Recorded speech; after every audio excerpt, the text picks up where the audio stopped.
Hello everyone, good evening. সকলকে good evening. আজকে আমরা আলোচনা করব যে জেন পাসের জন্য যারা প্রস্তুতি নিচ্ছ তারা কি করে তোমরা 60 স্কোর করতে পারবে পরীক্ষার ক্ষেত্রে। হ্যাঁ, অবশ্যই যদি তোমাদের স্বপ্ন এই নার্স হয়ে থাকে তাহলে নিশ্চয়ই তোমরা কঠোর পরিশ্রম করছো। এখানে আমি তোমাদের সঠিক একটা গাইডলাইন দেবো যেখানে খুব সহজে তোমরা 60 নাম্বার পেয়ে রাউন্ড 1-এ তোমাদের নামকে নিয়ে আসতে পারো। সবারই স্বপ্ন রয়েছে, কিন্তু স্বপ্ন তো সবার পূরণ হয় না। এখানে লাখ লাখ ফর্ম ফিল হবে, সবার কি পূরণ হয় না? সবার পূরণ হয় না। যারা সঠিক গাইডলাইন মেনে চলবে তাদেরই পূরণ হবে। কেমন গাইডলাইন? চলো, এখানে জেন পাসের ক্ষেত্রে তোমাদের কটা সাবজেক্ট রয়েছে তোমরা সবাই জানো। তোমাদের 5টা সাবজেক্ট রয়েছে। দেখো, আমি বলে রাখি, ইংরেজির ক্ষেত্রে তোমাদের 20 মার্ক থাকবে, কিন্তু আমরা পরীক্ষার ক্ষেত্রে ধরবো অবশ্যই যে করে হোক আমাদের 15 মার্ক পেতে হবে।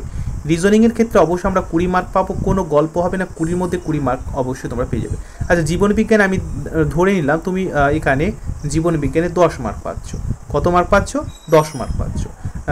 রসায়নবিদ্যায় তুমি পাচ্ছ, একটু কঠিন সাবজেক্ট রয়েছে, আমরা 7 মার্ক দিলাম। ওকে, আর পদার্থবিদ্যায় আমরা 8 মার্ক দিলাম। কত হলো দেখো, এখানে 35, 40, 45 আর 15 আমরা অবশ্যই 60 মানে 60 কিন্তু খুব কম করে নাম্বার ধরে আমরা 60 কিন্তু ক্যারি করতে পারছি।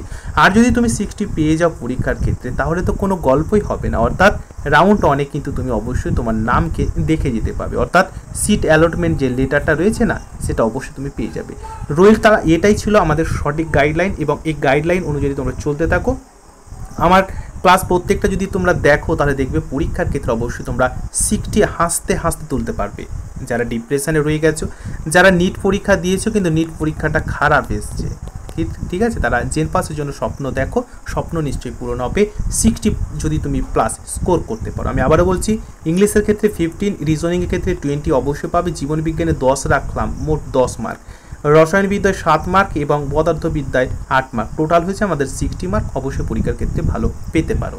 আর অবশ্যই এই রইল তোমাদের একটা সঠিক গাইডলাইন, কোনো চাপ নেই, কোনো ডিপ্রেশনে যাবে না। ভালো করে ক্লাস করো, ভালো করে দেখো, প্রতিদিন ক্লাসগুলো আপডেট করো। টেলিগ্রামের লিঙ্ক ডিসক্রিপশানে রয়েছে, অবশ্যই টেলিগ্রামে জয়েন হতাম। এই মোটিভেশনাল যদি তোমাদের ভালো লাগে তাহলে অবশ্যই একটা লাইক দিয়ে জানাবে, এবং অবশ্যই কমেন্ট করবে যদি তোমাদের কোনো সাবজেক্টে ডাউট হয়। Thank you, all the best and best of lakh.